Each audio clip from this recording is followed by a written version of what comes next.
Everybody's got an opinion about why California housing is so expensive. Some blame mortgage rates, some blame Wall Street, some blame investors, some blame President Trump, some blame Governor Newsom. But what if I told you one of the biggest driving forces of California prices is not even being discussed, and it's artificial intelligence? But I'm not talking about ChatGPT. I'm not talking about AI replacing jobs. I'm talking about massive data centers that are being built to power AI and how they're quietly competing for land, labor, electricity, water, billions of dollars in infrastructure. And if you're planning to buy a home in the next 5 to 10 years, this matters more than you think. But before we get into that, guys, let me quickly reintroduce myself. My name is Arjun Dhingra. I am a mortgage banker of the last 25 years. I've helped thousands of families put down roots here in California, whether it's to own a property to live in and raise their family, or to invest in or use as a starter home and eventually roll that into something else. But whatever your curiosity is when it comes to housing, even if it is to strategically rent and build a long-term plan, I would love to help you. So feel free to reach out to me on Instagram at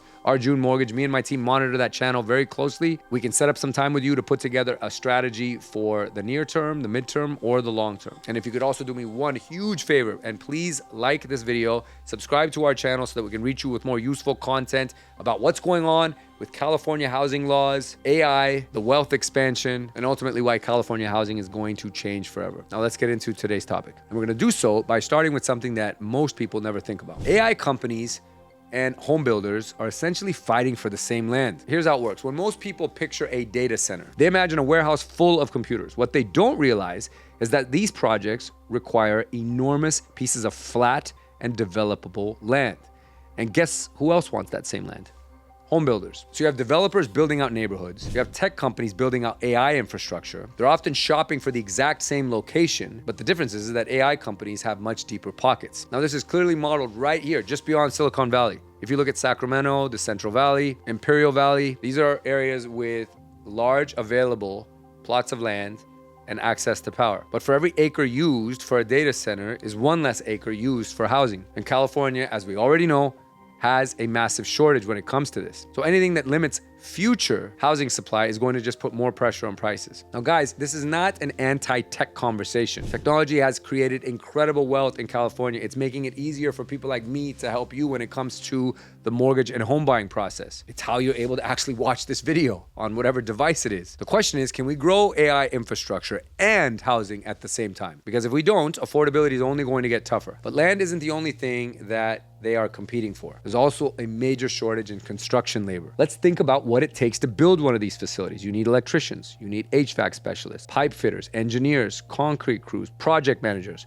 Now, that should all sound familiar because these are the exact same people that are needed to build out neighborhoods. The problem or the challenge kind of comes back to what I was talking about with developers and AI companies fighting for the same land. The AI companies have deeper pockets. And so these tech companies pay premium wages. When workers follow higher paying jobs, residential construction starts to slow down. Now, if you're a buyer, you need to care about this because it means that less housing is ultimately going to be brought to the market. There will be longer construction timelines because it's just going to be slower with fewer people able to work on those projects, fewer available homes ultimately, more competition, and ultimately that leads to higher prices. So like I've said in countless other videos and other forms of content that I share online, guys, it comes back down to supply and demand. So yes, one of the biggest reasons that California housing remains so expensive isn't just because of demand, is that we simply are not adding enough homes. Anything that slows down construction is ultimately going to keep inventory tight. And we already, even before any of this discussion happens, are not building enough homes to keep up with demand. But just wait until you hear what's happening with electricity. Because here in California, guys, we have a serious power grid problem now. AI uses incredible amounts of electricity. That's no secret. These are not normal office buildings either. They're giant computing facilities operating around the clock. So think about your search, every AI search that you do, every image that you have AI create for you, every large language model that's out there working. It all runs through enormous data centers that are consuming huge, never before used amounts of power. And this is the big challenge here in California. It's that utilities now have to expand infrastructure. They have to upgrade their substations, build transmission capacity, modernize the grid, and those upgrades, of course, are going to cost a lot of money. And who pays? Eventually, all these utility costs are shared across the entire system. Higher infrastructure costs can translate into higher utility bills for residents and businesses. Now, this is something that a lot of buyers overlook because when we look at mortgage affordability, we're not just thinking about the mortgage itself. We're actually actually looking at what your potential utilities costs are. A home that costs another $300 to $500 just to operate it in the way of utilities each month is going to feel very differently than it did just a few years ago. I always tell buyers that get qualified, don't budget right up to the edge. You have to leave room for life. Insurance changes, utility increases, repairs, inflation, emergencies. Because at the end of the day, guys, home ownership is supposed to give you stability, not add financial stress. And so electricity, although a bit of a surprise, now you know, is a huge game changer in this whole equation. But it's also not the only resource that's under tremendous pressure here in California. Water is quietly becoming the next battleground. AI servers create a lot of heat. Heat requires cooling. Cooling requires water. And some of these proposed facilities to handle this use enormous amounts of water. Now, if you remember, not too long ago, we had a major drought in this state. And through some preservation action, as well as some very heavy rain season, we got out of that. But we're still managing a lot of those cycles, and that's the reality here in California. You've got agricultural demand, water restrictions, population growth, and now we're adding one of the most water-intensive industries that we've ever seen. And this matters why, guys? Because all these communities may eventually need infrastructure upgrades, new reservoirs, expanded treatment facilities, rate increases, and long-term planning. So from a buyer's perspective,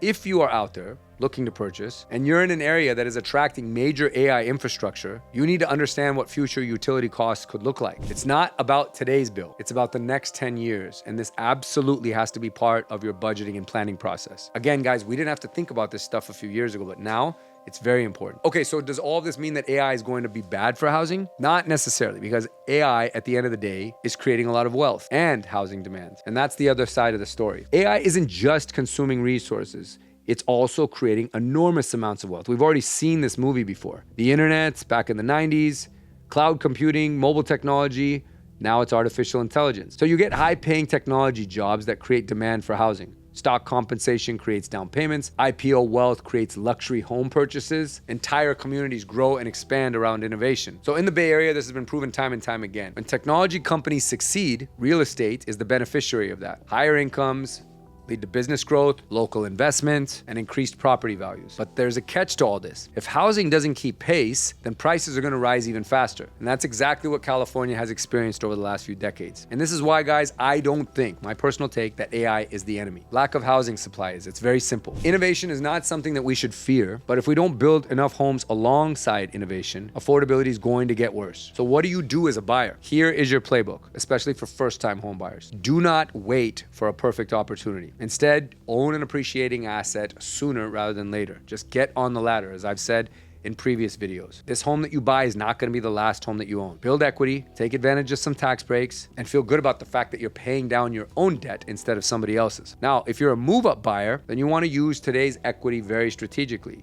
And if you haven't checked, home owners or property owners here in the United States are sitting on a record amount of home equity because all of these growing technology hubs are ultimately creating a lot more long-term housing demand. So if you own an asset already, it's going to continue to increase in value, and you'll want to be smart about how you leverage that or even sell it outright to make your next purchase. Now, if you're an investor, this is really simple. You just look for markets that are benefiting from all of this job growth. Look for markets where there is significant infrastructure investment, population migration, and long-term economic expansion. And so for everyone, you do not want to evaluate a home based on today's mortgage payment. You want to think about future insurance, future utilities, future infrastructure, and future appreciation. And while that's not always the easiest thing to gauge, these days it's a little bit more clear given what we talked about. If you see that investment, if you see that expansion, if you see that there's a lot of job growth and population migration, then you know you're going to be in a market that's probably going to experience better than average appreciation returns. And so here's the bottom line, guys. AI is not just changing jobs. It isn't just changing technology. It's changing the way people live, where people invest, how infrastructure is being built, how utilities are priced, and ultimately what housing stock is going to cost. Most people won't even recognize any of these trends, guys, that I'm talking about until years from now. But by then, the opportunity is already long gone. I've said and believed this for 25 years of me being in this industry, that one of the greatest wealth building tools available to any US citizen that wants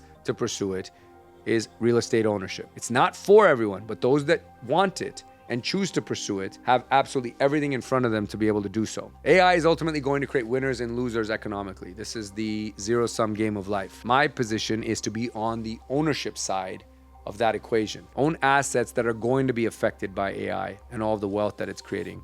And one of them undoubtedly is real estate, because housing and shelter never goes out of style. The infrastructure projects that I talked about here with data centers will have an impact on it. And so for you, you want to own those appreciating assets, own where all this growth is taking place. Think long-term because that's how wealth has always been built. And so if you are thinking about wanting to own a home or invest into an income-producing property or just have a better understanding of what California's housing market is doing, because it does march to its own beats if you haven't been able to tell already, then please reach out to me via Instagram at Arjun Mortgage and let's set up a time to talk. We can help you put together a game plan or a strategy or just have a conversation about what's going on and how you might be affected by it. We build a strategy for you that is built around you and for you, not built around today's interest rates or today's headlines and wars or whatever may be going on. Now, again, guys, if you found this video to be helpful, please make sure you like the video and subscribe to the channel. Feel free to share it with someone that could benefit from it also. And I'll see you on the next video because we are going to tie this video along with the previous two all together in talking about the AI wealth divide and why it's going to change California real estate for an entire generation. Thanks for watching, guys, and I'll catch you on the next video.